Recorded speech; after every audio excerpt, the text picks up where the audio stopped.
Hello, my name is Nick Bright, scholar of East Asian religions. And I'm Proven Paradox, a guy with a lot of questions. And you're listening to Bright on Buddhism, a podcast where we discuss East Asian Buddhism, answering listener-submitted questions from listeners just like you, and introducing concepts of Buddhism that you may or may not be familiar with in a casual, conversational setting.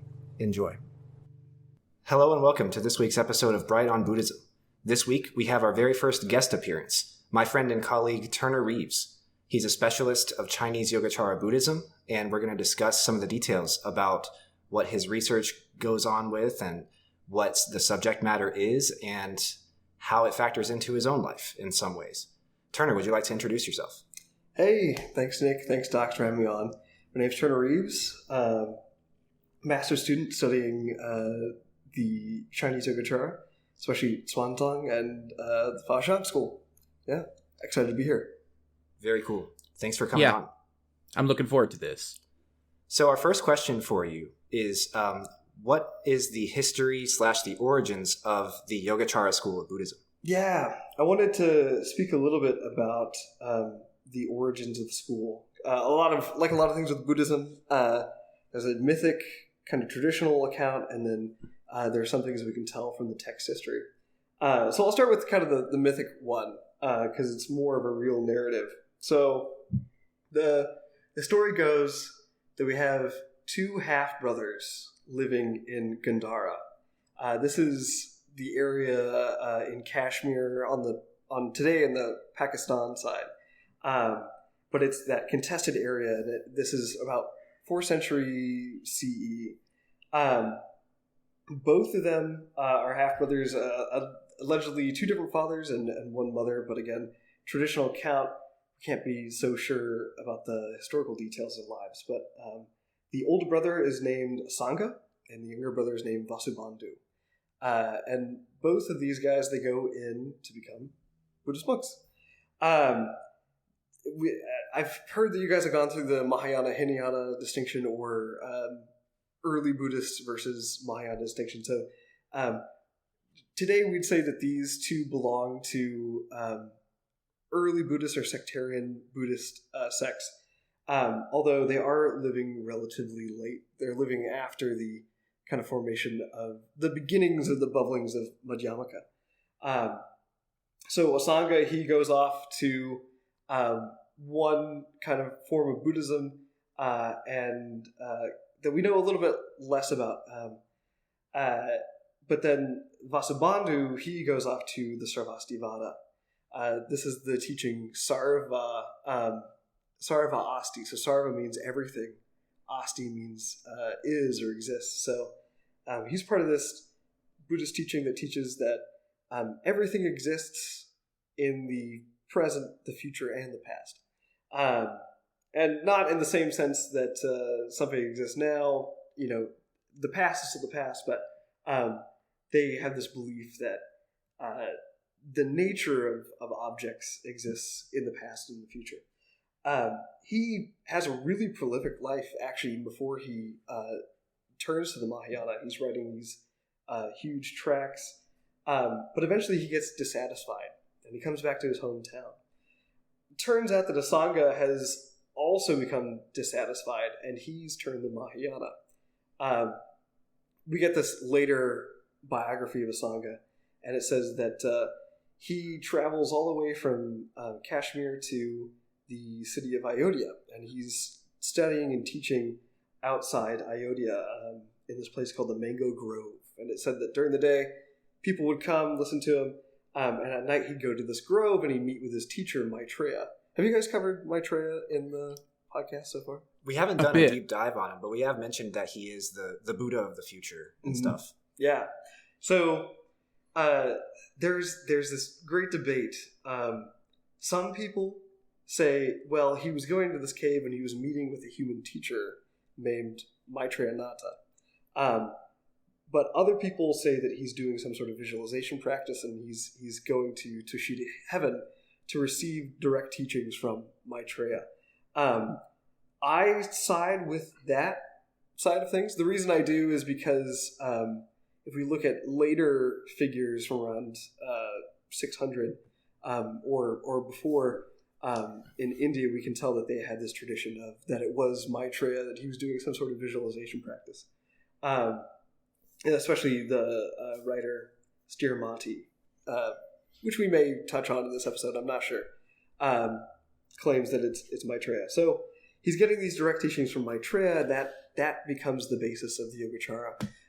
One of the important things that he gets from Maitreya is the Yogacara Shastra Bhumi. So this is the kind of founding constitution of the Yogacara school. And then he brings us back up. Vasubandhu comes back to his hometown, and Asanga comes back, and they talk, and Asanga converts him over to the Mahayana. And both of them begin... Well, Vasubandhu, after that, Asanga's written everything he's really going to write, but Vasubandhu starts pumping out all of these super important documents. One that we went over in the class, Nick and I, was the Trimsika. These are 30 verses that boil down the teaching of the Yogacara into its kind of most tight form. It says at least amount of words possible to get the whole vision. But that continues on. Vasubandhu has some students. Yogacara is definitely there in India, both in the north and in the south, but eventually it does get brought over to China with two major figures. The first time it gets brought over in about 500, and that starts one lineage line, and then it gets brought over in about 600, and that starts a second lineage line. And that's where we really get a lot of information about the Yogacara that we can access today, because a lot of those Indian manuscripts we can't really access anymore. So that's the mythical narrative side of things. The text history side of things shows that, well, the myth says that it starts in the 4th century, and it's this relatively late development. The texts somewhat support that. They also somewhat don't, because we know the Yogacara, like a lot of other Buddhist schools, takes a particular sutra to be the authoritative one. And in this case, the Yogacara chooses the Samdhinirmochana Sutra. So this is the sutra that kind of unveils the secret teaching. And it, like a lot of sutras, makes claims about itself being the authoritative teaching, right?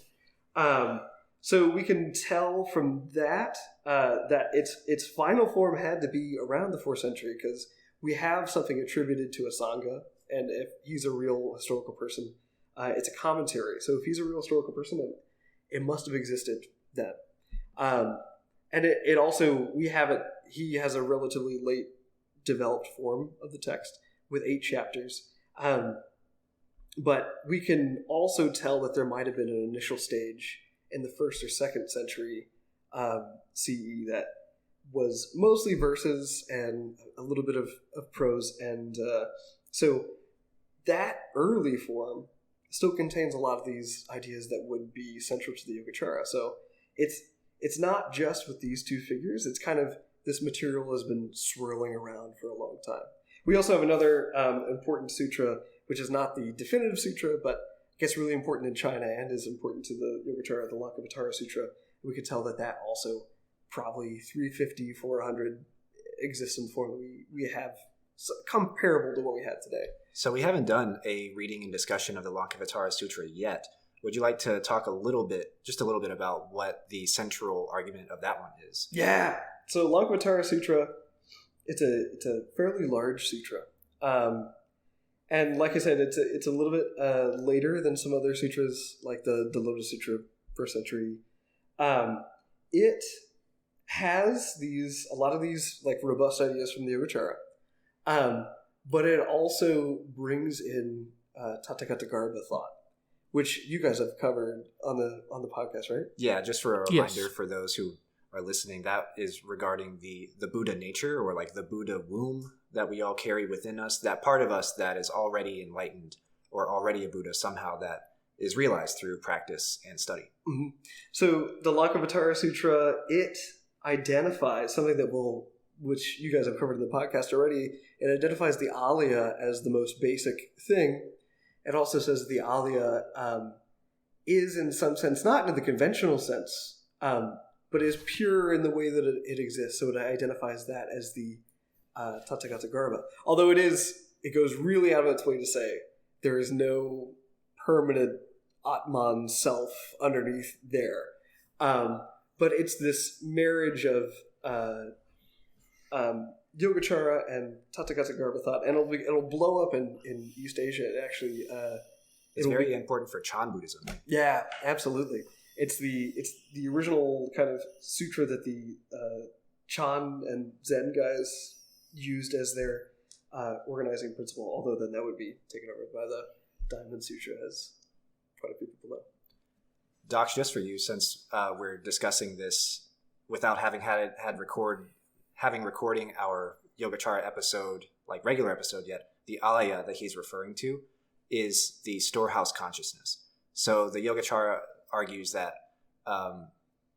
that the way that karmic history like works is experiences leave karmic traces that are stored in this alaya. Okay.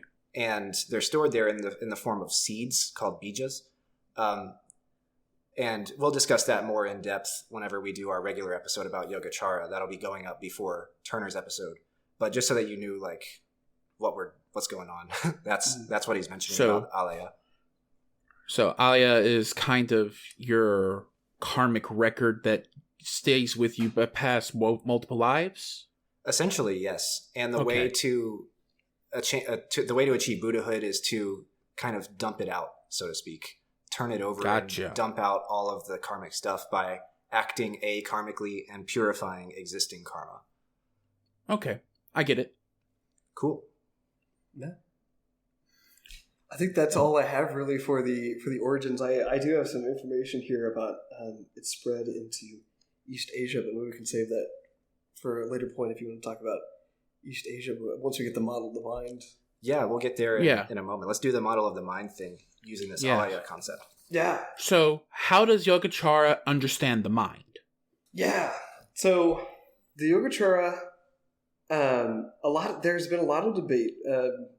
When people first started to study the Yogacara in the West, a lot of people identified it as a kind of idealism, which then that became... So idealism being the idea that everything that exists is mind. And that became a very unfashionable idea, and I'd still say is very unfashionable to this day, kind of as a reaction against, I would say maybe even as an overcorrection. I'm not saying that Yogacara is idealism, but it's also shares some similarities. So the Yogacara has this 4-tiered system, I suppose, of the mind, where you have the foundational tiers, and then you build up going towards the top. And once we get all the way through the 4th tier, then we have a conventional mind, like a human being or any other sentient being might have. The funny thing is that they don't recognize the existence of dharmas or phenomena outside the mind, or at least not the mind as such. But well, here's the place to start. But before we get into naming all the tiers, the Yogacara, they put forward this idea called Vijnapti Matrata. This means everything is Vijnapti or Vijnapti only. Which this is a lot of Sanskrit isms. I'm not trying to drown us in Sanskrit isms. But what it means is that it's often rendered consciousness only, or cognitive framing only.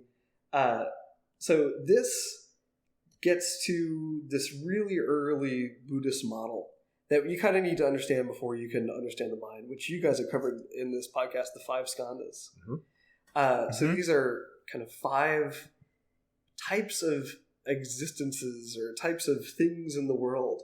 One of them is form, which is kind of, we have the mic on the table, we have the table itself, that's form. Then the other 4 are all kinds of mental things, mental aggregates.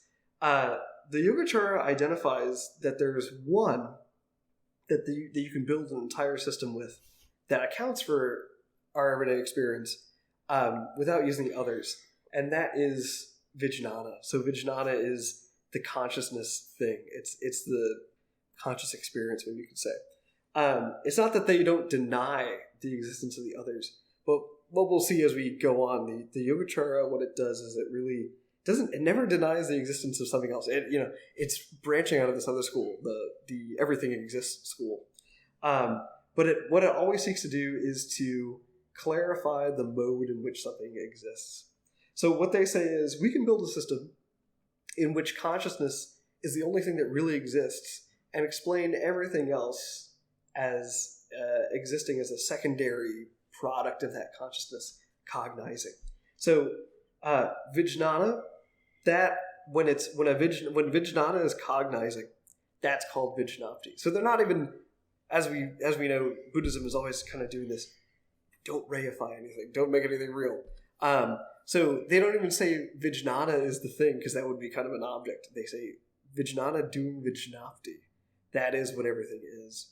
So their view of the mind, and their view of really everything in existence, is that it is this process of cognizing, interacting with itself to build up the world of experience around us.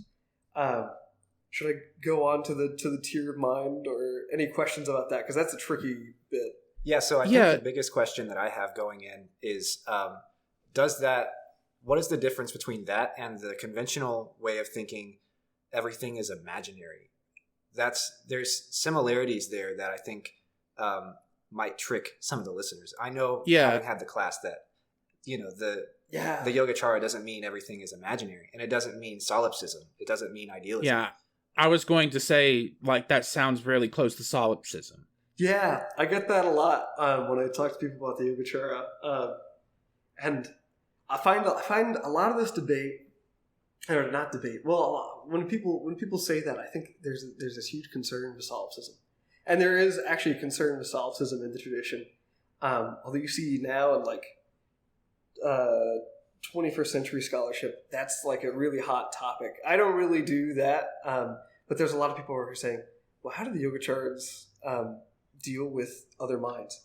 So the way that they deal with other minds is that, and also, well, I'll start with other minds and I'll go into the imaginary thing. The way they deal with other minds is that they say, well, Vijnana is constantly doing Vijnapti. Vijnana is constantly cognizing things. And Vijnana has the illusion that it actually cognizes external objects. But you could think of this as, maybe if we do something totally different, a materialistic view where we think of atoms, we could think of these Vijnana as little cognizing atoms, right? They're not minds in and of themselves, but they're more just consciousness. So the Sangha Sutra, it says, even though it seems like Vijnana is cognizing other objects, and if we take the Vijnapti mantra to stance, it's cognizing other Vijnana. In reality, the Buddha says, no Vijnana cognizes any other Vijnana. Somehow we dug ourselves in a deeper hole. It's even more solipsist. That sounds extremely solipsist. Yeah. So the way that they deal with the problem is to say, well, they have a couple of different strategies. One is they have the conventional truth, ultimate truth distinction, which you see through all Buddhism outside of the Mahayana. We should discuss that just a little bit, because we haven't introduced that yet. Oh, you haven't? Yeah. You want to go ahead? Yeah, we haven't. Yeah, so conventional truth versus what you might call absolute truth in this setting. Certain things, because of emptiness, are provisionally true. Emptiness permits us to see relative continuity in things. For example, even though impermanence exists, the earth has existed for however many billion years, and the universe has existed for however many tens of billions of years. But all of that is a very granular way of looking at things. And if we zoom out time-wise, we start to see like actually everything is vastly more impermanent than that. And even though something is in front of me right now, that's only provisionally there. It's only there temporarily, to use an impermanence terminology. But then absolute truth would be something that's not subject to that level of variety when you zoom in and out temporally or spatially. That would be something like emptiness. Emptiness, some argue, is not a thing itself, and therefore is not subject to impermanence, and is not subject to emptiness, and is not subject to suffering, and not subject to another thing that would count for this is cessation or nirvana. Lots of other things fall under this category that we won't go into here, but those things, because they are the nature of something rather than something itself, they are not subject to this provisionality. And so they're thought of to be more like absolute truths. But still, there's a lot of debate as to what is provisional and what's not among the different schools of Buddhism. And Yogacara has a particular perspective on what is provisional and what's not. So, and the funny thing with Yogacara is that, you can only kind of pick little pieces at a time. I cannot really speak totally and accurately to their models of conventional versus ultimate truth, because it's multi-tiered and it's very complicated. There's a lot of levels, and and people disagree on all of them. And this is a very deep rabbit hole that would take up an entire scholar's life to really parse out. But which seems to be the norm for Buddhism. Our advisor said something along the lines of Buddhism is kind of like this door that you open innocently. It looks like there's only one door on the wall, then you open it, and then you fall into what's that painting? What that artist with Escher? Yeah, Escher. It's like you fall into Escher's painting. Yeah. Mm-hmm. Yeah, absolutely. That's apt. Yeah. So to get back to we're like you point out, I think quite rightly, we're in a deep solipsist hole. Vijnana cannot actually cognize Vijnana, but they wouldn't deny that we have everyday phenomenological experience, right? You walk outside. The provisional truths. And in some sense, that Vijnana that's cognizing, that consciousness has to be doing something to build up this world, right? So in a provisional sense, Vijnana does cognize something else. It cognizes other Vijnana.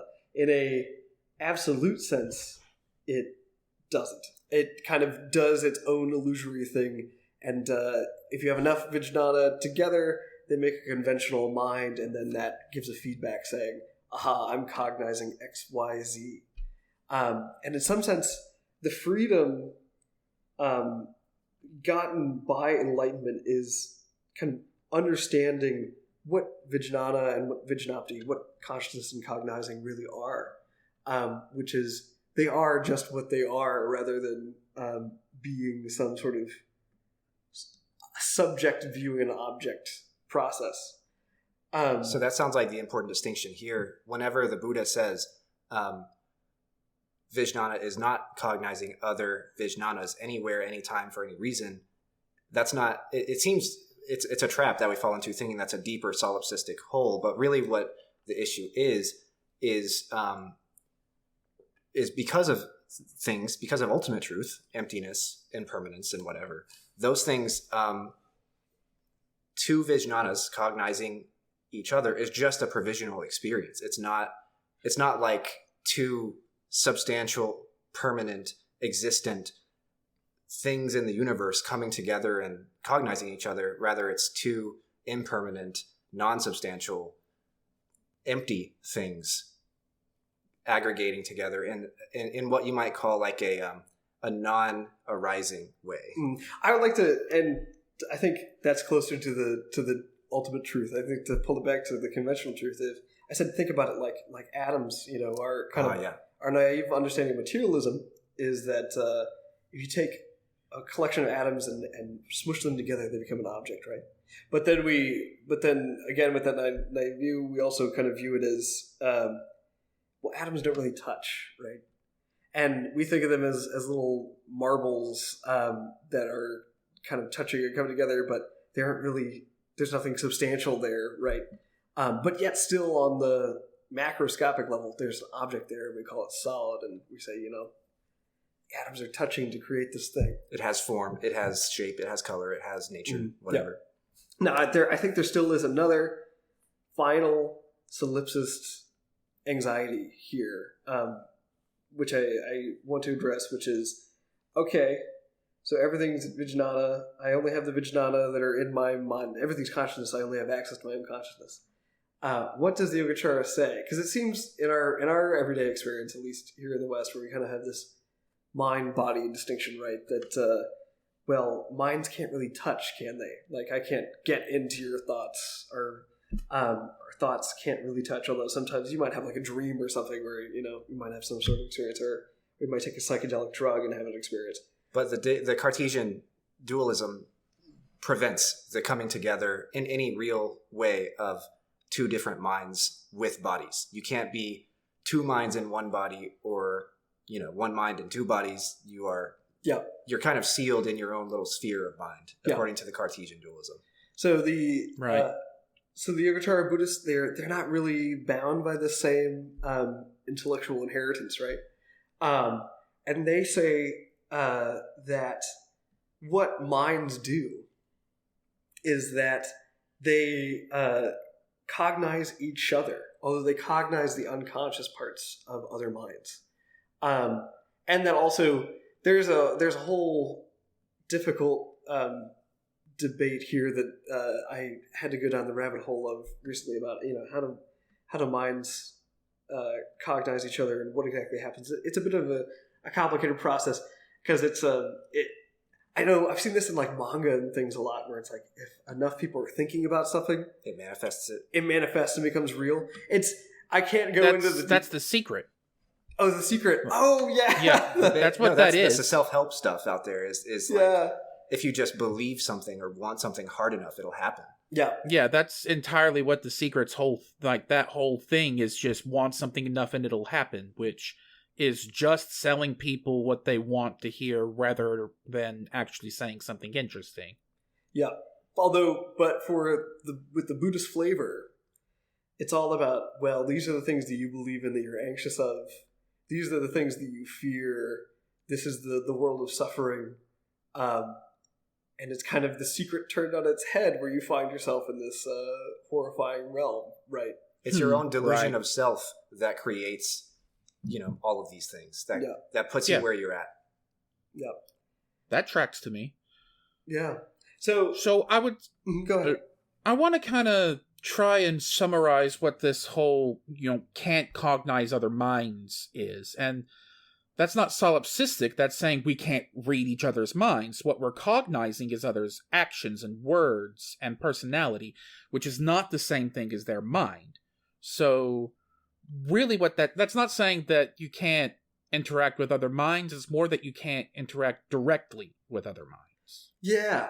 And I think an important part of this too is that for the Yogacara, it's like these little conscious atoms, right? And having one of these things, and that's my conventional kind of modern Englishism way to say it. I think there's problems with that. But for the Yogacara, to have one of these bits of consciousness itself does not make a mind, right? You have to have them kind of together and interacting a certain way. And we're not constantly cognizing every possible consciousness bit at all times. Just the ones that are close by. Yeah, just the ones that are close by, just the ones that you have access to. So you're always cognizing other consciousness, but it's only in very rare cases in the tradition. So, example, for like a Buddha has access to other people's minds, because a Buddha is omniscient, right? So he can read minds. Yeah, he can read minds. But in our everyday experience, we can't really do that. So now, in a way, we've jumped from an uncomfortable solipsist point of view to now a possibly uncomfortable intimacy with other minds, if you have the ability to become a Buddha or a Bodhisattva or something. So if we go back to the metaphor of the atoms coming together to make a solid, we could think of the solid as the entire experience world where, it's the one we live in that's got stuff in it. It's got things that happen in it. And we are, each of our Vijnanas, each of our consciousnesses are individual atoms in that solid.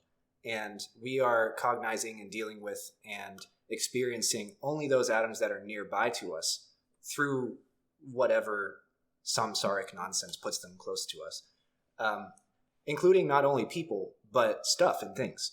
In this model, remember that everything is a perfumation of mind, right? So even like inanimate objects, you're still close to another person's mind because someone made that thing and someone brought it to you. And so you're cognizing other people's cognization through those things. That's the connection that you have there.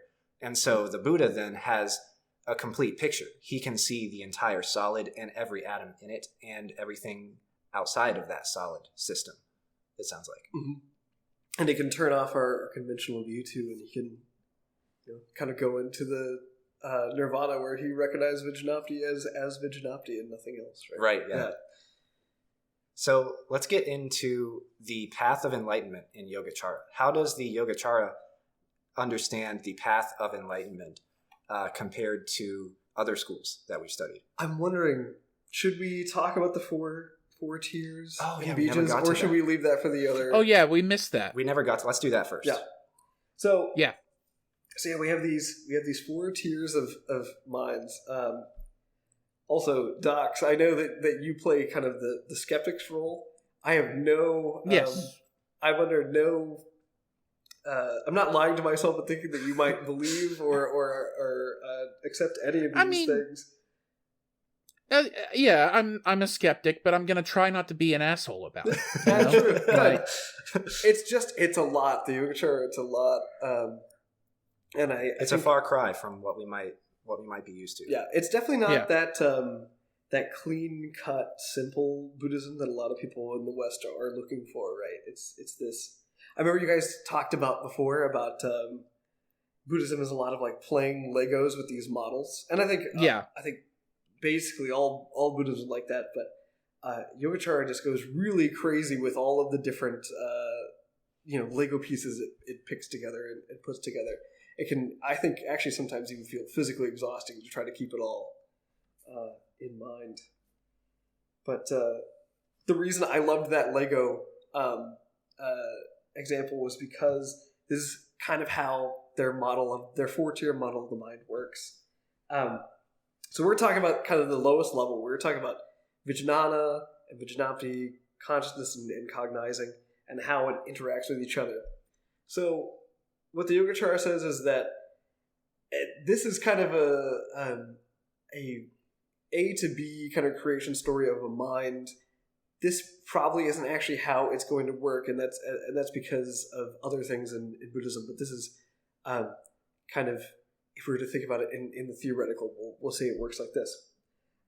So you have these Vijnana bouncing around, and they're cognizing other things, or really what they're doing is they kind of exist in a cause and effect relationship, right? So they're conditioning each other. Eventually, enough of them start cognizing each other that at the end point we get a sentient being, right? And that's what this 4-tier model of the mind is trying to explain. Another thing that it's trying to explain is, how the heck do we get to a sentient being with a karmic past that is carried with them if there is no soul or like a karmic counter that sticks with somebody that is permanent? How is there a karmic continuity? So it answers these 2 questions. So the first thing that we have is the alaya, the storehouse consciousness. And what that is that all that really is a number of different things condition each other in a collection. So they're conditioning each other, they're doing this cognizing thing.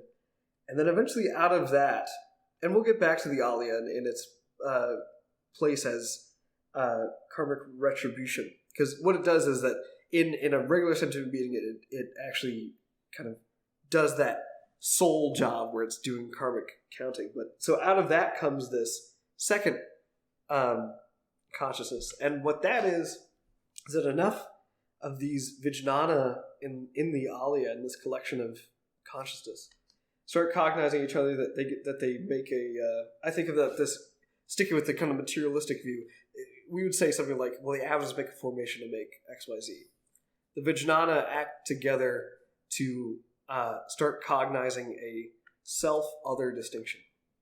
So it can say, this belongs to me, that belongs to the object, I am cognizing the object. That begins working and cognizing objects. And on top of that, you get associated this consciousness, which we call the manas, or we can call it here the ego. The ego starts associating certain acts of cognition as itself. So that creates another consciousness on top. We call that the manovijnana. And that is, the manovijnana is like, these are conscious moments of consciousness, and these are mine. So it's not doing the subject-object distinction, but it is what is identified as subject or object. And then the last thing that happens is that that manovijnana, and that's what we call the mind, the conventional mind. That's kind of what we have access to every day. That begins cognizing other things, and those become certain senses. So those become sense consciousness. So like your eye sees a blue thing, and then that has a moment of blue, and then the manovijnana takes that moment of blueness, and it begins reflecting. That moment of blueness becomes other thoughts. I think of the blue ocean, or I think of blueberries, and I think of maybe blueberry pie. My grandmother, she always made it for me on, associative thinking. Yeah. Mm-hmm. So at that top level, that fourth tier, sense data, what's happening there is that three things come together. You have a sense organ, which itself is a kind of vijnana, but this would be like the faculty of smell. Then you have the object that the mind is aiming at. So that would be the smell of blueberries, smell of blueberry pie. And then you have the last, which is the actual moment of consciousness. And then that's how you get an everyday experience, is those three things coming together, supported by these other three tiers below it. So it's important to mention that without the co-presence of manovijnana, we would be like taking in all this sense data, but we really wouldn't be taking it in. It would just be the interaction between our eyes and things that could be seen. But we wouldn't look at something and understand that that is something we've seen before or haven't seen before. So the co-presence of manovijnana all the time is kind of what makes cognition possible in this model. Yeah, absolutely. The manovijnana, that regular everyday mind, in certain states that we know of, it gets turned off. So, for example, anesthesia gets turned off. Dreamless sleep, we don't have experience. And let me think. Certain high levels of attainment of meditation, it gets turned off. I think certain accounts of the Buddha's parinirvana, it says that he doesn't have manovijnana. So that's really the conscious mind. And that also lends a distinction. So that gets turned off. If you can turn off these consciousnesses, if they can kind of go away for a second, where does our karmic continuity come from? Well, in a certain sense, if you could turn them all off, you can turn the alaya off, your karmic continuity is done. But the lower two levels, or the lowest two levels, the alaya and the manas, the storehouse and the ego, these things don't turn off really until the ego, it can turn off in really high meditative attainments, and the alaya does not stop being the alaya until enlightenment, whether that be like kind of Theravada Shravaka enlightenment or full and final Buddhahood. But it's interesting that we can have unconscious moments but still have these things. This is kind of a thing drawn from phenomenology of everyday experience. The tradition says the ego-making consciousness and the storehouse consciousness, these two are not cognizable. It is very similar. A lot of people said, "Oh, well, that's crazy. They're not cognizable." It's like Freud, This is the unconscious, and in some sense, it's a useful way to think about it. But I think one last important thing we said before, we should say it again. I skipped over an important function of the alaya, and that is karmic continuity. So what's going on is that you build up the whole model. And with the manavijnana, the everyday mind and your senses, you can start doing intentional actions. And then those intentional actions, they cause new vijnana to come into being.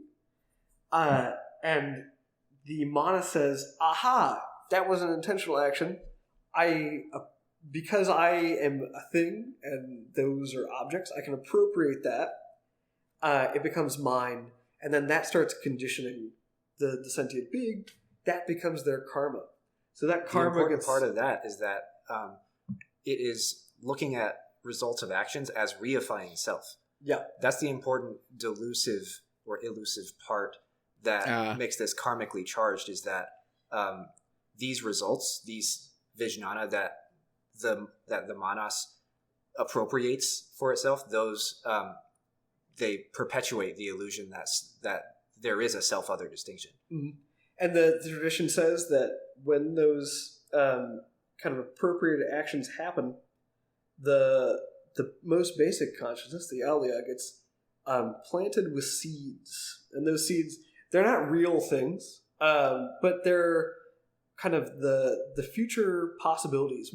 So your action, if you think about it now, the action you do now, what doors do they open, what doors do they close? Like, let's say if today I choose to go to the gym, that opens up possibilities of the future that, I will be healthy. I choose not to go to the gym. That closes that possibility, right? And that's what explains karmic continuity, even in the moments where our minds can shut off in the everyday world.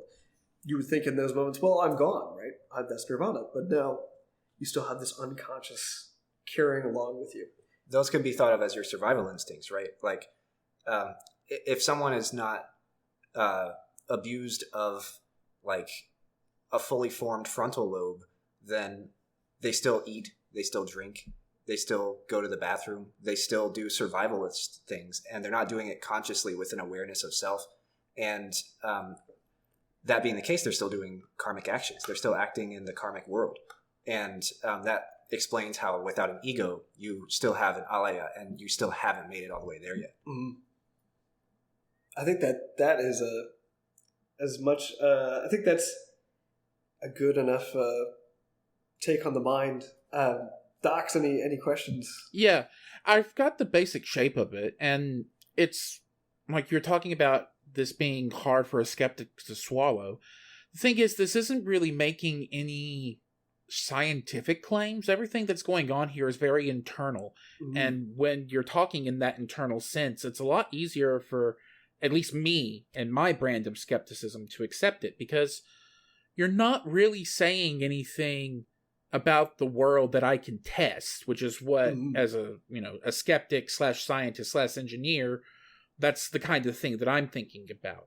So everything that you've just said, a lot of it comes down to kind of an idea of the mind being more than the sum of its parts, where you have this one level that's all these parts, but then they get complex enough through their interactions to start this other level, and then that starts this other level, and then you get up to all four of them. Like, that is I'm not sure the right word is plausible, but I would say acceptable, a theory of the mind. Like, yeah, that's fine. I have no problem with that.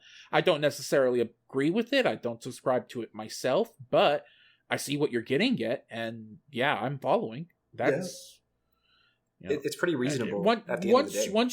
Once you get out of that, the Western mindset of mind-body duality, like, yeah, it's good to get out of that and see how people who didn't get that foundational part of their theory of the mind, see what their theories look like.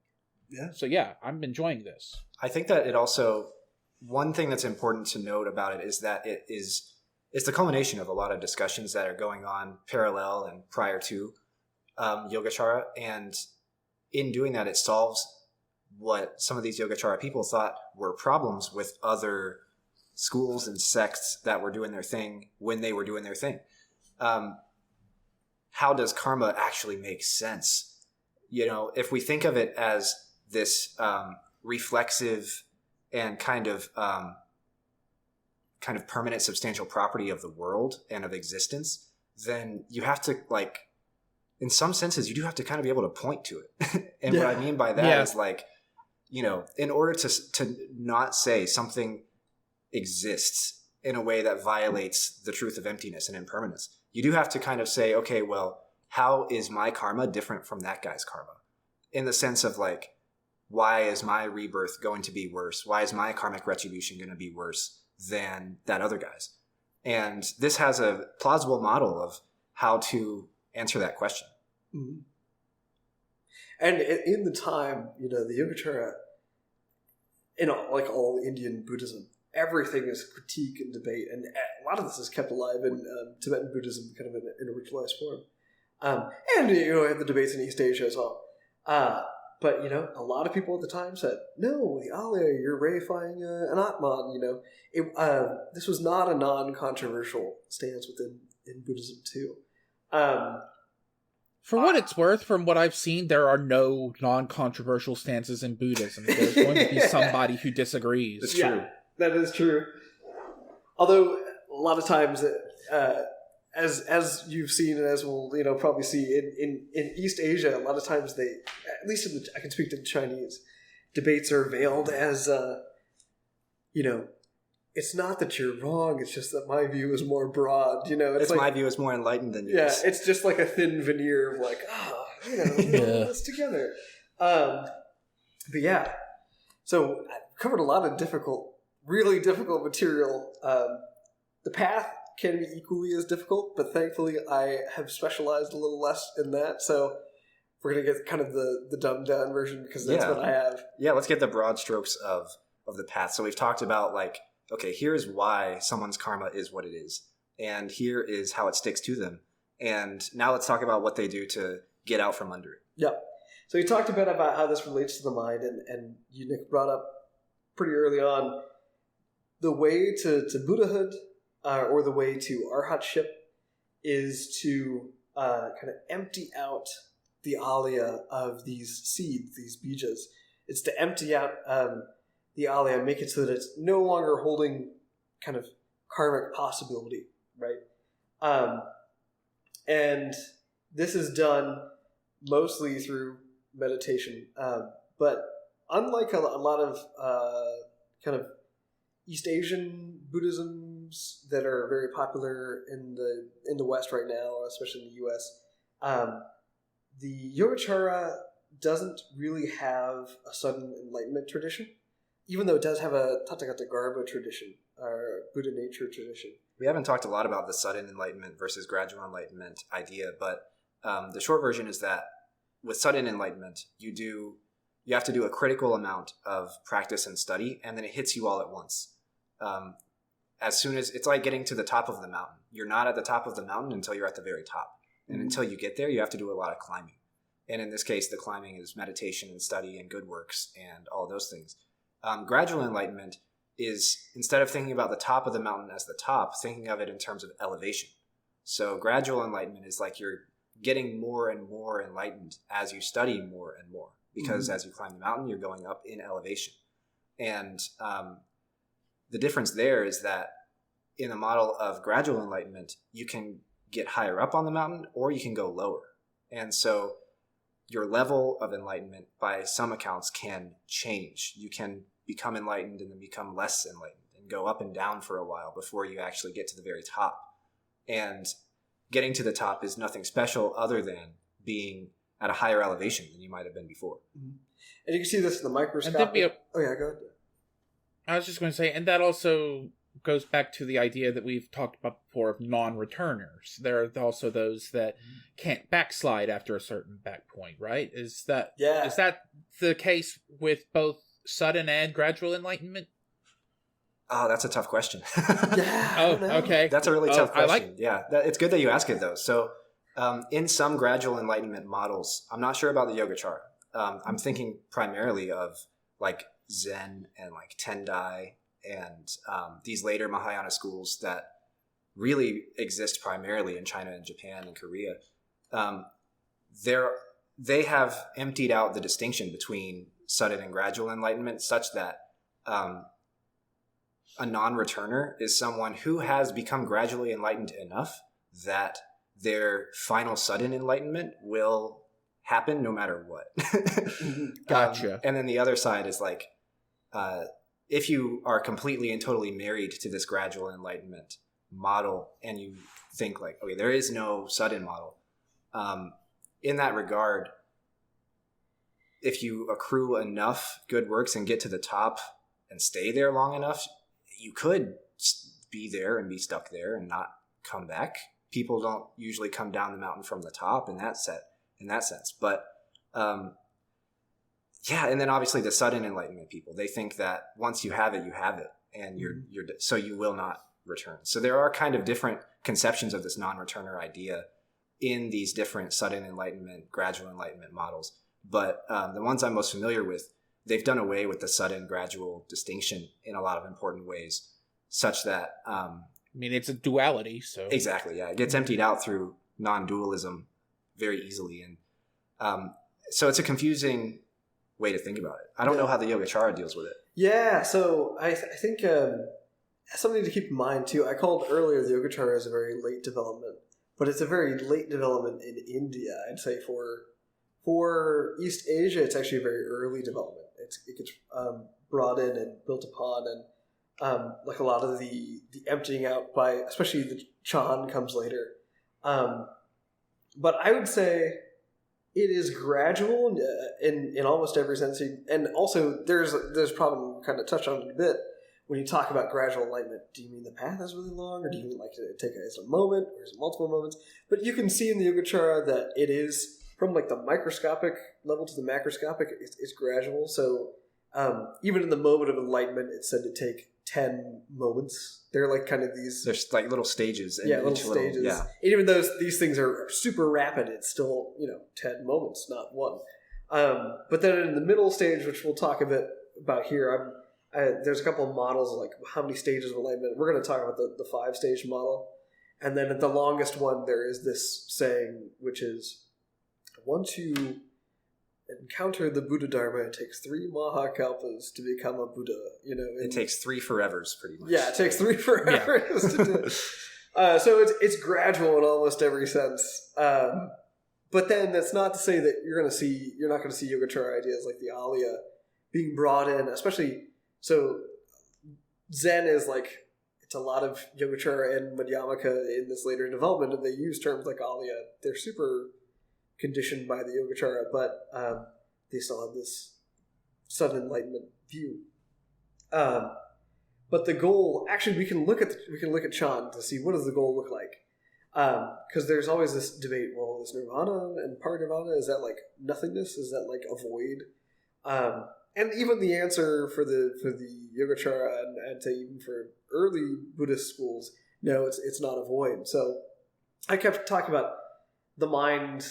The different parts of the mind going away. But really what it is that they still exist once they've been transformed. This transformation, especially for the Alaya, it's called the transformation of the base. So you're making it so that it's no longer karmic.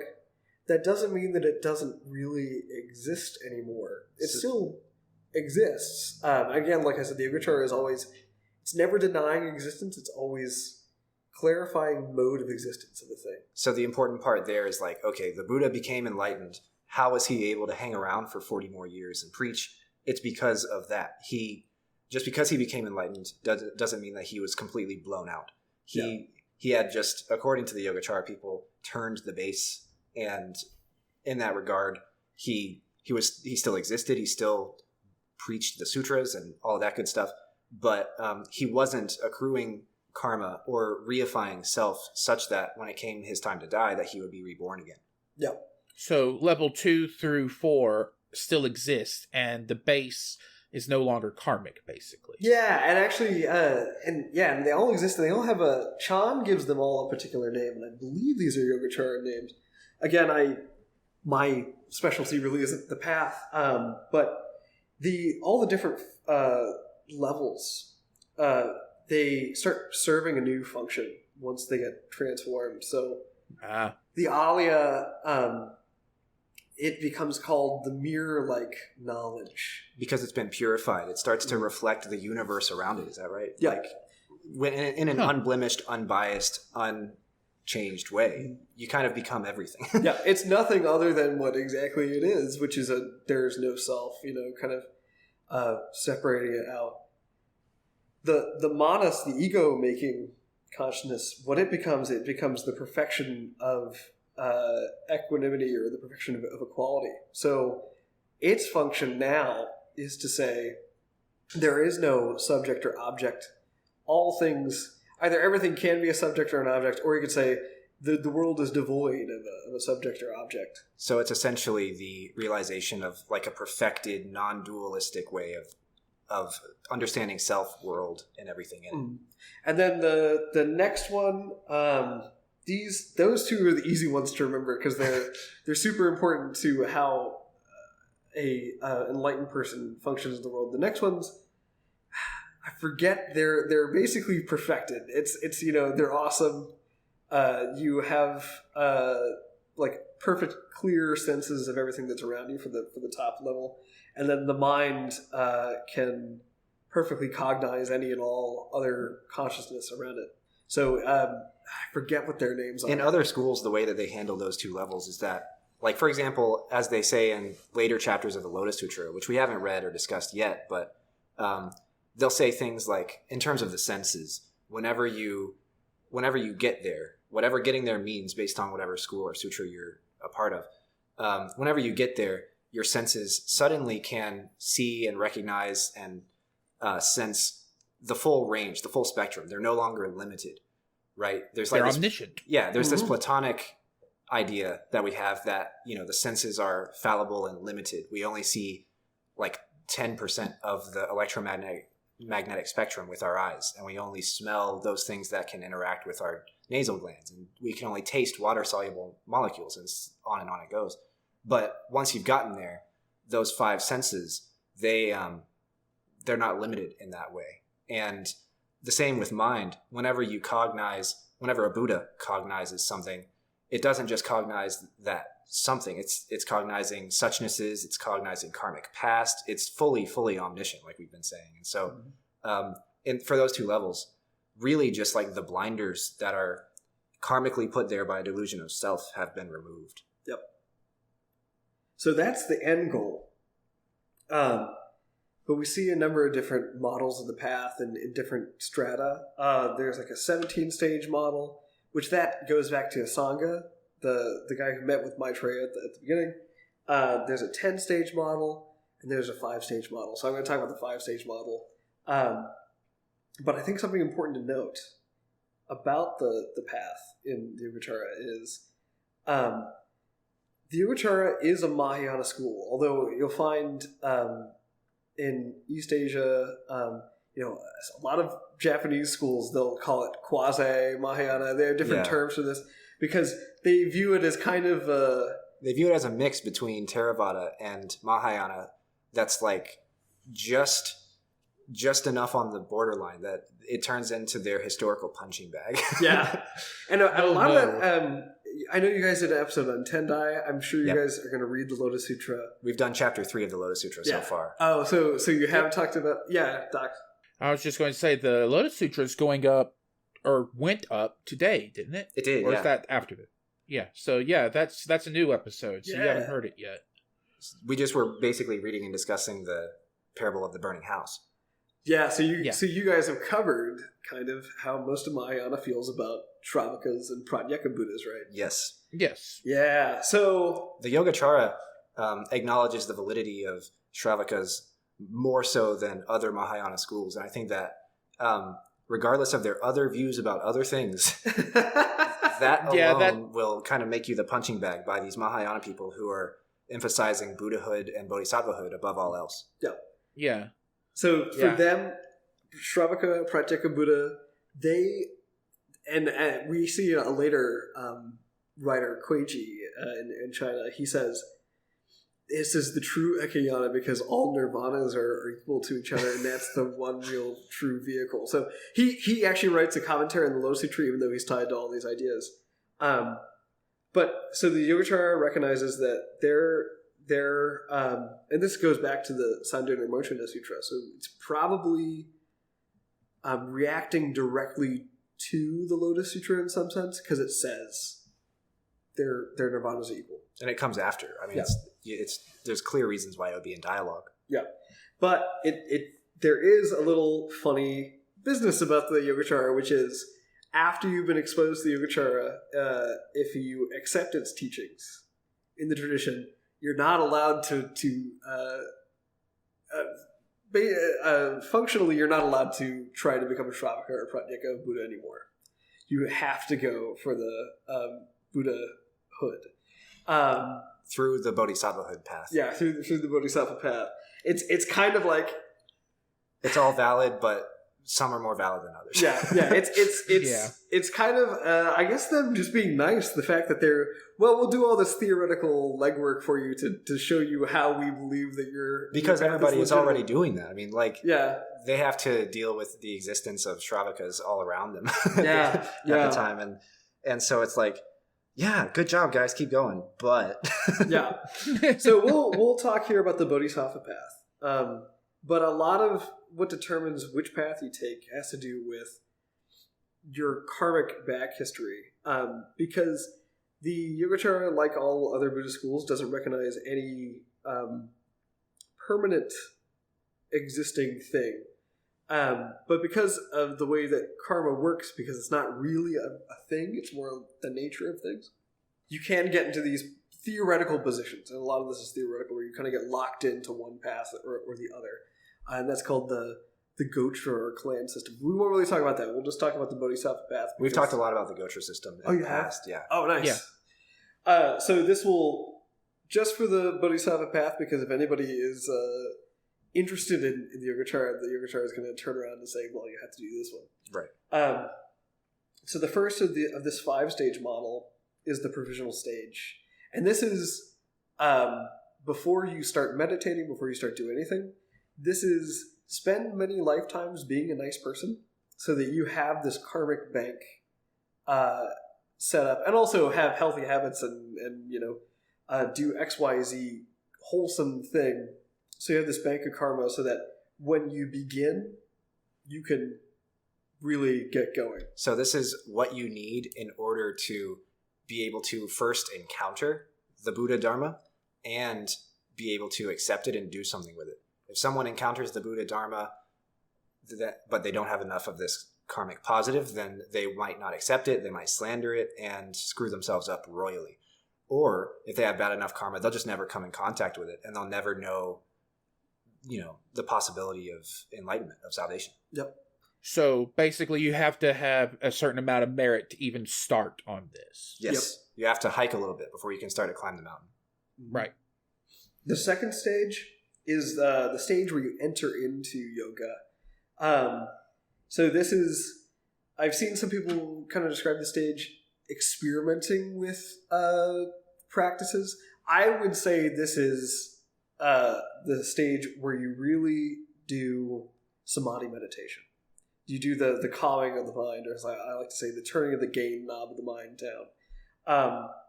And you do this until you've mastered kind of this 4-stage dhyana samadhi, which this is again, Yogacara is very, not in the sense that it sticks with like political institutions, but it's a very conservative tradition because it conserves all this older material. So they're using this 4-stage samadhi model that you can find in the Theravada. We've talked a lot about the jhana system and the four form jhanas. We haven't talked about the formless jhanas because I don't even understand those properly. Yeah. But So they do the formless jhanas, but we can kind of put those to the side because it's interesting. Do they have soteriological function? I don't know. I have some ideas, but I don't know. But you exit the stage once you can do the 4 form jhanas. That's a long way. This is the second of the 5 stages, but understand that like people spend their entire lives and multiple lifetimes trying to get even to like the 2nd, 3rd, 4th jhana. Yeah. Like this is actually not an easy thing to do. It takes a lot of work and practice and concentration. Yeah. This is again the 3 Mahakalpas to this is when they start, right? Yeah. Right. I think I'm not sure. The thing is, it's saying 3 forevers. Well, when does it really start? Yeah. But then Fair enough. the next stage is kind of the 5 is deepening understanding. So this is when you start doing Vipassana. And it's interesting in the Yogacara, and this goes back to Samdhinirmochana Sutra as well. Like all other, and you guys have talked about Vipassana, right? Only very, very briefly. Oh, okay. It might be good to talk a little bit about how it works here. Yeah. So if you go and talk to Theravada Buddhists today, a lot of them will prescribe Vipassana meditation. There was this whole big movement called Vipassana only, where you don't actually practice samadhi at all, and you just go into the Vipassana. Because there is a precedent in the early text that you can become enlightened without samadhi, but I would say the vast, vast majority of the early text assume that you're going to be doing some samadhi before you do Vipassana. But this distinction being samadhi is, like we said, turning the gain knob down, and Vipassana is concentrating really hard on something, right? Yeah. It's the meditation that cultivates prajna, it cultivates insight, and Buddhas are marked with the kind of perfected insight, right? So what this is that you can do Vipassana on things like there's a really famous the dead body meditation where you look at a rotting corpse and you try to really understand what it is. You can do it in the Satipatthana Sutra on your own breath. You can also take something like a doctrine, like the Four Noble Truths, and do Vipassana on that, or the links of dependent origination. You can try to understand that as clear as possible. And Buddhahood, what it is in some of the early texts, is that you've really perfected your Vipassana, so you really understand everything. You kind of latch that on to your near omnipotence, and then you become fully omnipotent. You understand everything, right? You have to have the wisdom and the prajna that Vipassana gives you in order to make it to omniscience. Yeah, I think an important thing for anybody who's kind of looking for our books are but it might not be as well versed. Prajna, you'll see it rendered as wisdom or insight, depending. Those are the 2 big ones. Because I think that's a super important term when you're absolutely, yeah. So in this, getting back to the 5-stage path, we're in this 3rd stage, deepening understanding. So that's when you begin doing Vipassana meditation. There's an interesting thing in the Samdhinirmochana Sutra, which is for the Yogacara, you can do Vipassana on all these things, but the most important thing to do it on is to do it on Buddhist doctrine. And because that's the thing that really brings you to final enlightenment. So you do it on something like the Four Noble Truths. And it actually, the Samdhinirmochana Sutra, like all of these sutras that claim final, ultimate understanding and teaching, it has its own kind of, you can read it in an exclusive way, where it's saying this is the final truth, everything else is garbage, right? Or it also has a very inclusive, and this text is surprisingly inclusive in this section. So you can find this in the section, The Questions of Maitreya. That's chapter 8, I think. it's interesting because it presents this process of Vipassana where you have to take all Buddhist teachings that you can verify that are from the Buddha, which for the Mahayana, huge library. It says you have to integrate them all into one vision and turn that into an object of meditation. But that actually, we are already skipping to the next stage because that is the... that's the hard part. That's the hard part. So that's the third stage. You start doing Vipassana. The fourth stage is the path of cultivation. You just get better and better at doing Samadhi and Vipassana. And that's where you finally integrate all these ideas, your perfect understanding of the mind. You know, you've even started to get some siddhis, magical powers. And then eventually you achieve the fifth stage, which is the final stage, the stage of Buddhahood. And then you can continue your life. And it's very interesting. They even have descriptions of the path after achieving Buddhahood. They're like, we know Buddhahood has to be like this because of this logical thing, this theorem, you know. Well, that was going to be one of my questions, is that lots of Buddhist schools, they argue that fully realized Buddhahood means living the Buddha's life formulaically, such that they are born a prince, leave the palace, see aging, illness, and death and asceticism, and go through the 2, 3, 4 practices, and then finally decide to sit under a tree and defeat Mara, do all those things. And I was wondering if in this final stage, if that's what you're supposed to do, is supposed to live that life. I think so.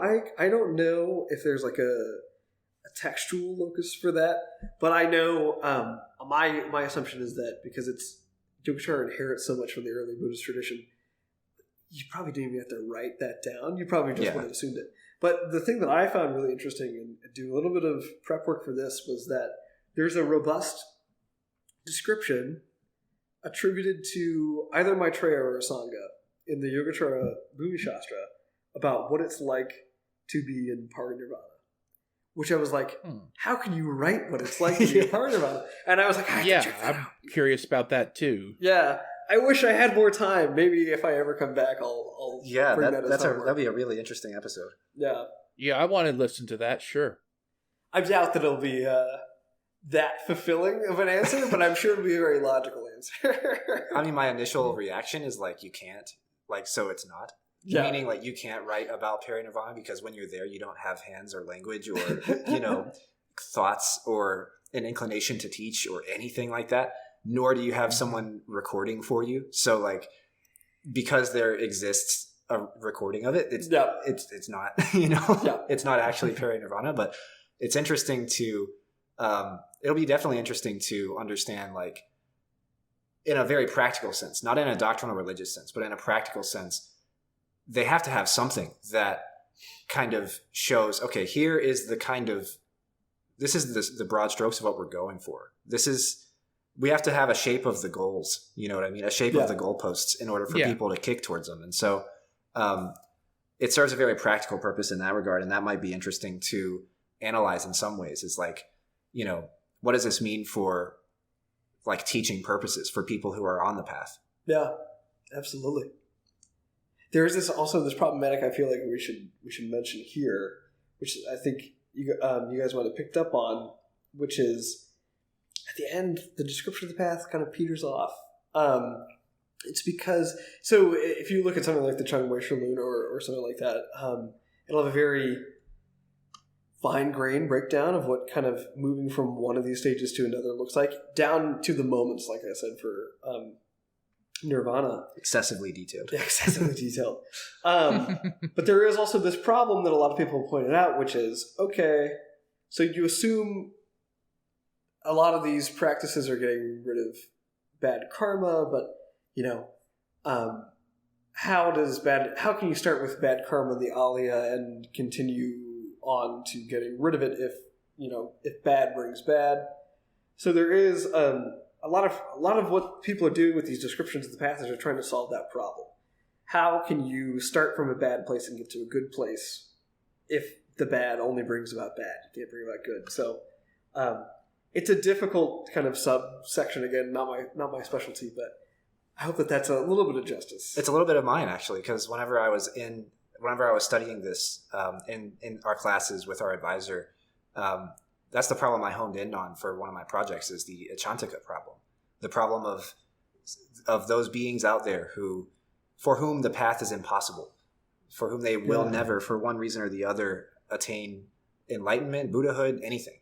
And I won't get into the details of how that problem is dealt with, but it's interesting and compelling because what's at stake in that question is the possibility of the path.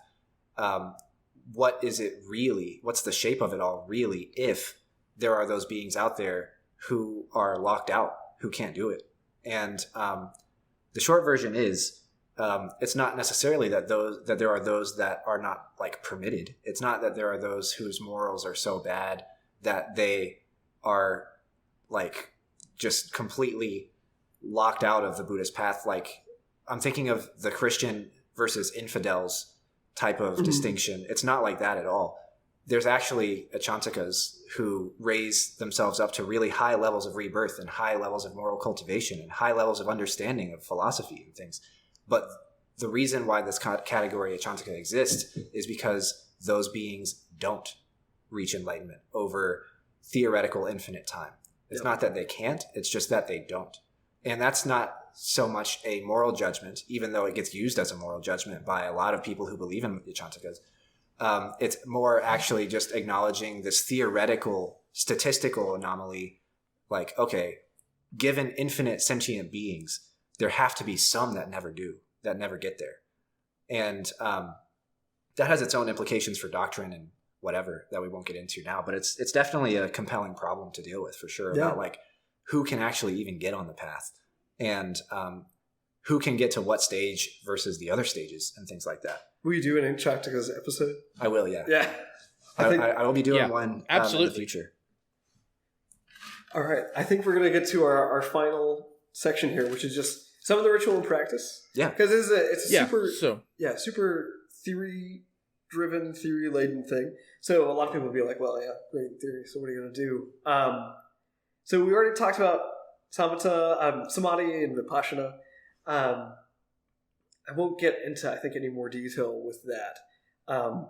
But then there are two other things that I wanted to talk about. So, we looked at the path. But there's another thing that isn't really samadhi or vipassana, although it's related to samadhi because it has to do with mastery over the mind. But one thing that they do, which I think is a booming area right now in Buddhist studies, is the Yogacara did a lot of visualization techniques. And we see this lives on, or at least lived on after it. I can't really say whether it lives on today that much, but it does. It does in Tibet, but it lived on in East Asia. You can find a lot of visualization techniques in Pure Land schools. Some people argue that even early material like the Lotus Sutra, maybe it is a large visualization meditation. We've been reading the whole thing wrong. But so the Yogacara does a lot of visualization meditation. So what they'll do is they'll sit down, they'll pick a mental object to meditate on. So for example, and you see people doing this even in the Theravada today, they'll say, I'll start with meditating on a blue disc, a real physical blue disc, until I can memorize that object and I can call it to mind. Then they'll take the blue disc away, and they'll be thinking about the blue disc, and they'll meditate on the mental object. So the highest form of this, or one of the higher forms of this, is something like meditating on Maitreya in Tushita heaven. The Yogacara has a big connection to Maitreya, as the teachings are kind of ascribed to him, and most people who follow historically in the historical record who follow Yogacara, kind of Maitreya as their tutelary deity. So one practice that a lot of people did is they would do meditation visualizing Maitreya's palace, his heaven, and a lot of practitioners would do this on the moment of their death, hoping that it would condition their karma so they'd be reborn in that heaven. We've talked a lot about the Pure Land way of doing that. Yeah. It sounds like it's a complete copy and paste from one to the other. Like what they're doing and why they're doing it is instead of it being Maitreya in the Pure Land, they're visualizing Amida and his Pure Land with the goal of, at the moment of death, getting there whenever they're reborn. I'm fairly biased, but I can't argue this academically, at least not yet, but I have a sneaking suspicion that visualization practice goes to some of the earliest Indian transmissions, and I think a lot of times it's right there in front of us in the literature. It's just that we've been unable to read it because we keep kind of reading things in a very conventional way. We read it like the newspaper rather than as like a devotional text, meaning we read it because it lays out a lot of facts and it lays out a lot of arguments, and we're reading it like we would read Western philosophy. And because we're reading it that way, and because we're not familiar in like Judeo-Christian countries with visualization techniques, there is no way to visualize the Christian God, and no one should really try. I think an important thing to note here, which I can't believe I haven't said this the whole time, but this has probably been said in the Yogacara introductory episode. So the Yogacara as it stands doesn't really exist in India or in East Asia. It does exist. There is a direct transmission of the Yogacara that exists in Japan at two temples. One of them, the very famous Kofukuji. But that Yogacara has changed quite a bit, although we'll get back to them. But just to say, there's and there's also a transmission in Tibet, although Yogacara is always placed in a secondary role as an addition to Madhyamaka. So the vast majority of the transmission lines there are Madhyamaka focused, but they're very learned on Yogacara, and even some of our, so for example, the Samdhana Mochana text, the version we have in other languages has 8 chapters, but the one in Tibet has 10 chapters.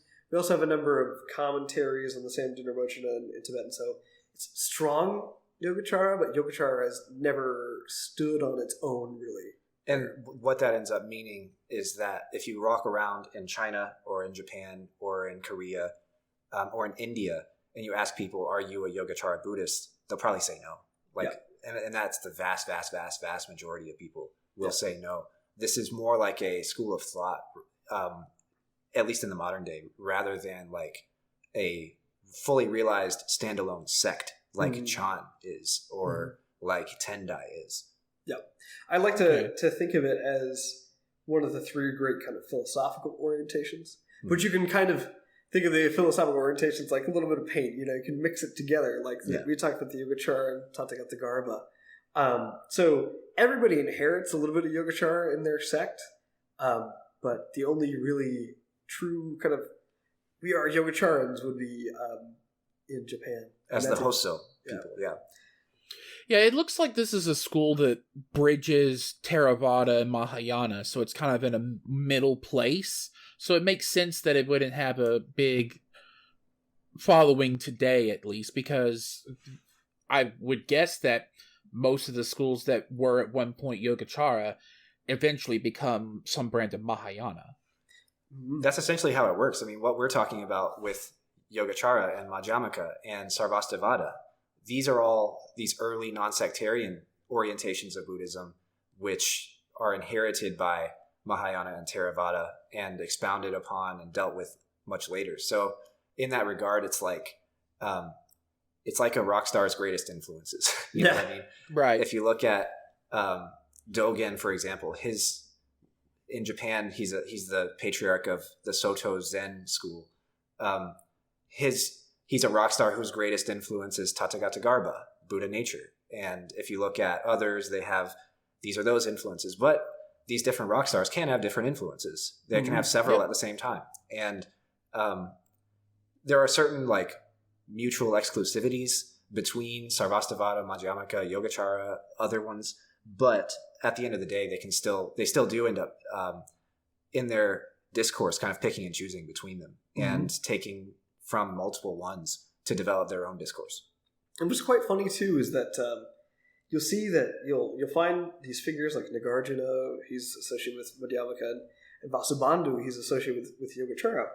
But you'll see in East Asia, for example, Pure Land sect, the Shinshu, one of their patriarchs is Vasubandhu. Now, there's some arguments. Well, maybe there's some Yogacara influence in Pure Land. Kind of putting that aside, though, Vasubandhu is writing in Sanskrit, and the Shinshu people are not reading Sanskrit.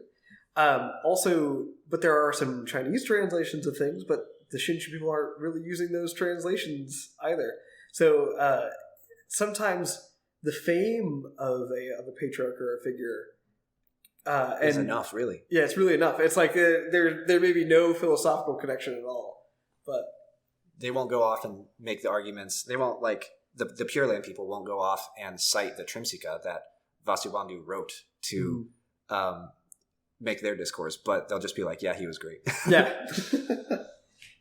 So visualization practice is one practice that, let's say if there were Yogacaras today, they'd be doing it.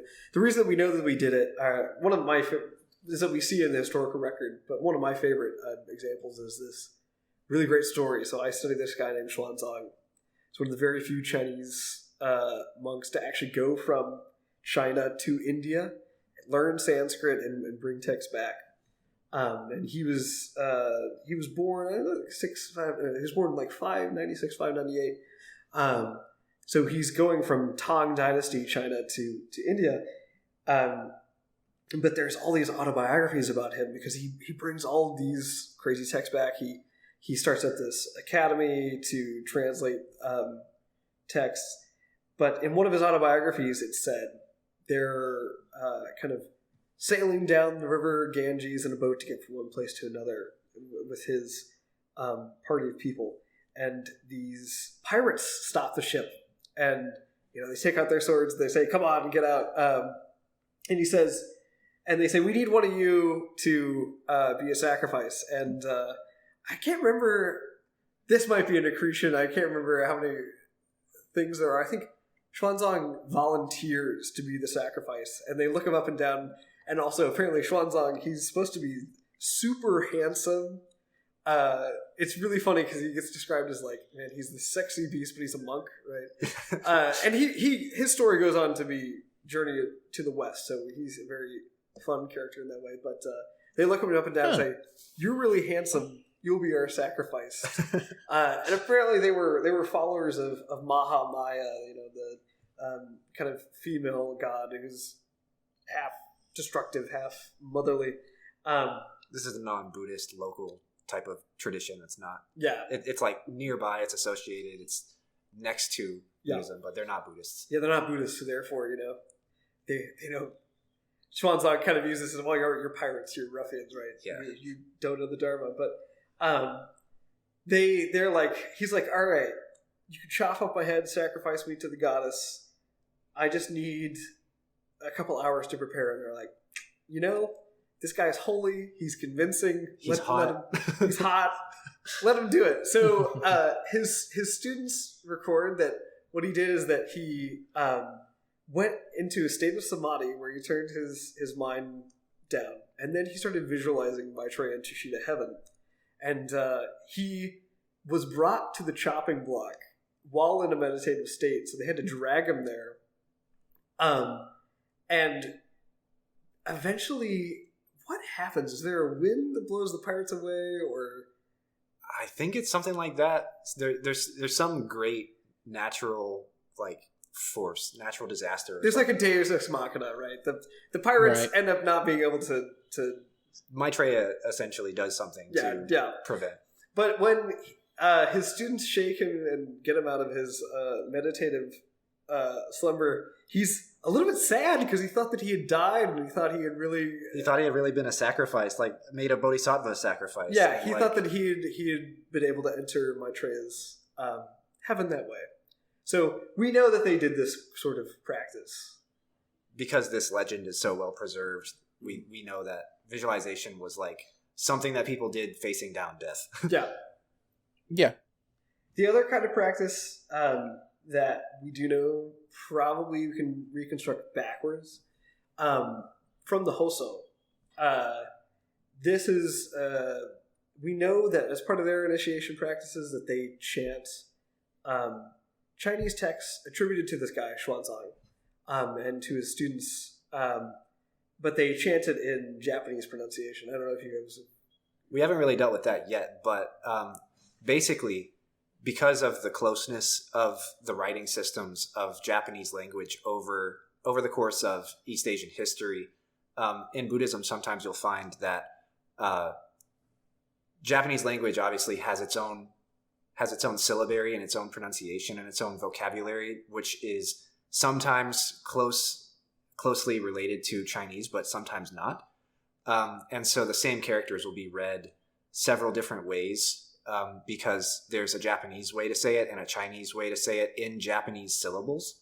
And that being said, whenever you chant or recite a Chinese text using Japanese pronunciation, you're not making language. It doesn't sound like anything.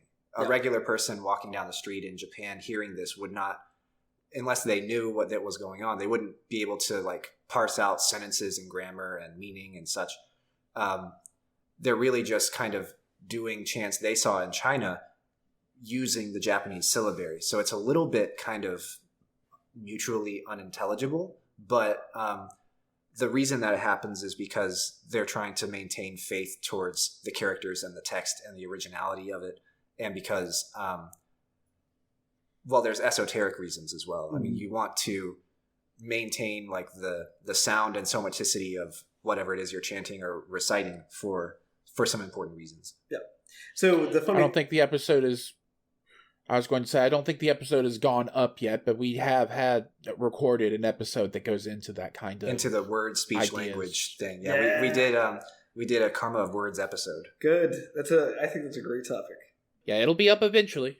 So what's funny about this, though, and with the Hoso, is that the things that they're chanting are these shastras. They're chanting these philosophical treatises. Not sutras. Yeah, not sutras. And I imagine they do chant sutras, but of course, it's just a little bit strange. Maybe at some point this started as a means to remember things. I'm not quite sure because I'm not a Japanese specialist, but I always found that a little bit funny that they're chanting something like the Chung Wei Shui.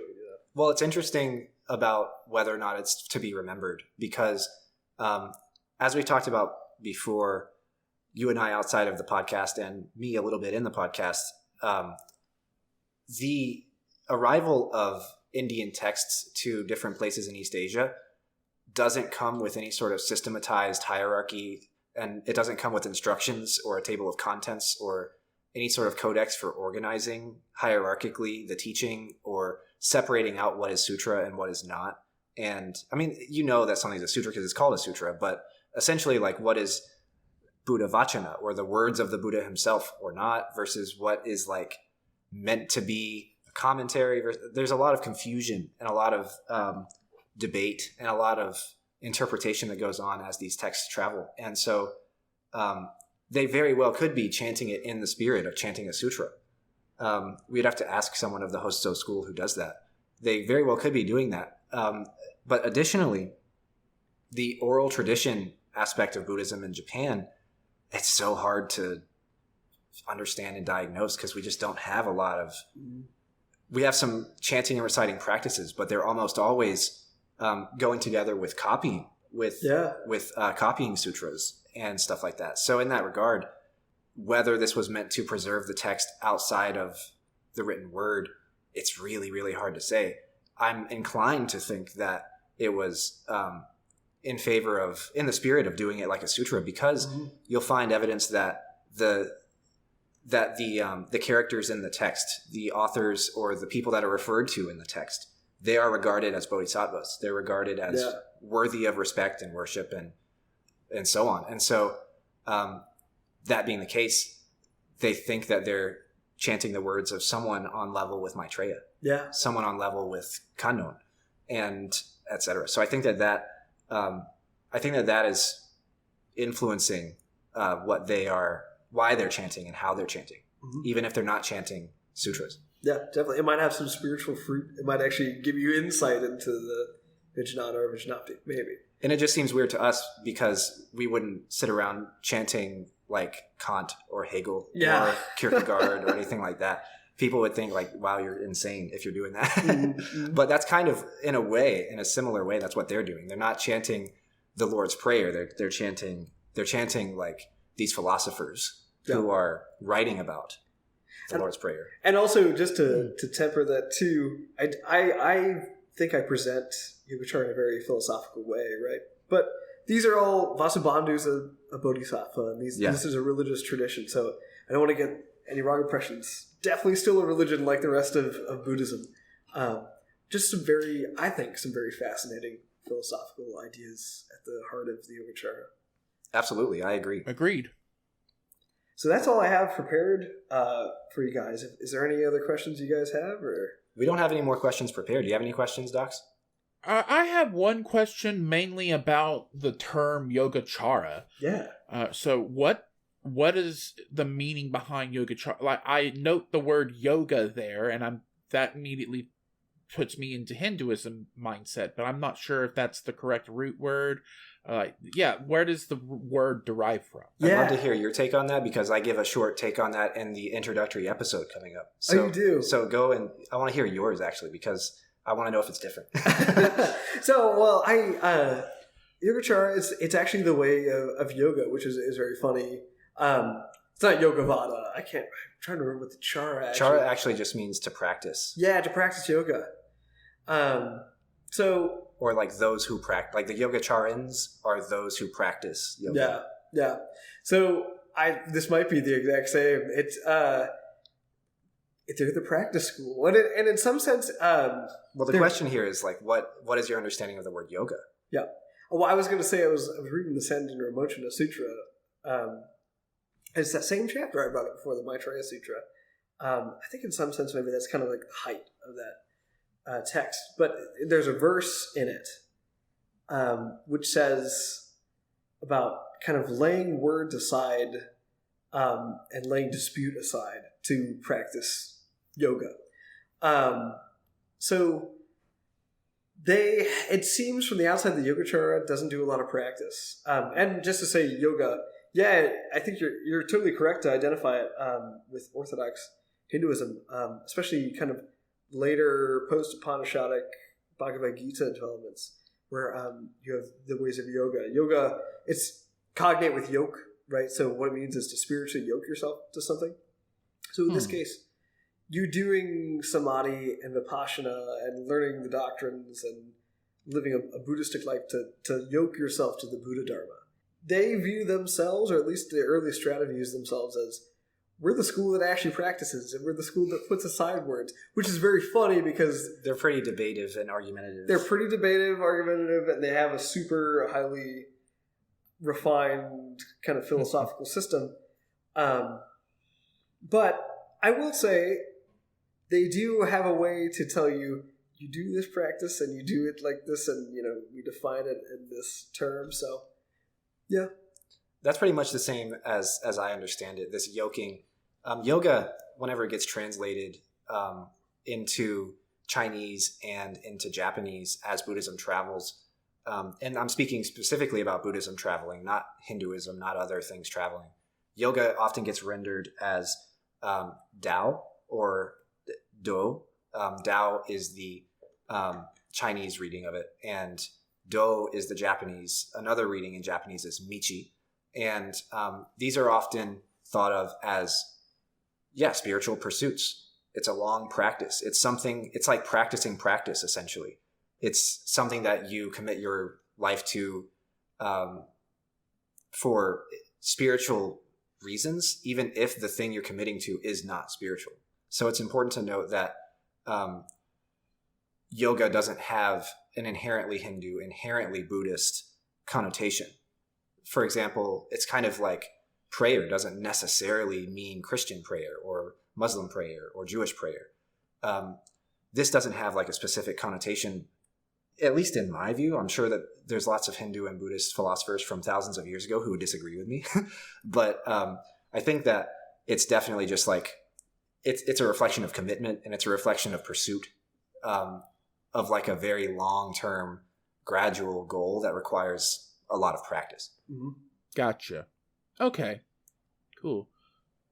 That was the only question I had left remaining. So, yeah, this has been great. Thank you. Thank you for coming on. Yeah. Yeah. I don't get to talk to willing victims about the Yogacara. So I appreciate Yeah, that's my entire role in this podcast is to be the willing victim. So yeah, I'm in. He's definitely the willing victim for all of it, for sure. All right. Well, I think I'll do the outro then if you guys are ready. Yep. Yes. Yes, let's go. Thank you for joining us. Thank you, Turner, for coming on. This has been our very first guest appearance episode discussing Chinese Yogacara Buddhism. I hope you've enjoyed. And if you have any questions about Yogacara Buddhism, please make sure to leave those with us. And we'll pass them along and try and answer them and try and discuss them with you. We'll see you next time for another guest appearance soon in the future. Stay tuned. Thank you for listening, and we'll see you next time. Thank you very much. My name is Nick Bright, scholar of East Asian religions and the voice of Hearer. And I'm Docs, editor, question asker, and voice of Hermit. And this has been Bright on Buddhism. Thank you for listening. If you like our podcast, or if you have a question you'd like us to discuss, we'd love to hear from you. Please consider leaving a comment or review, subscribing, or joining us on social media. Email us at bright.on.buddhism@gmail.com. Tweet us at brightbuddhism. And join us on our Discord server, The Hidden Sangha, link in description. As always, citations and resources for this episode can be found in the show notes. Thank you. See you next time. Thank you very much.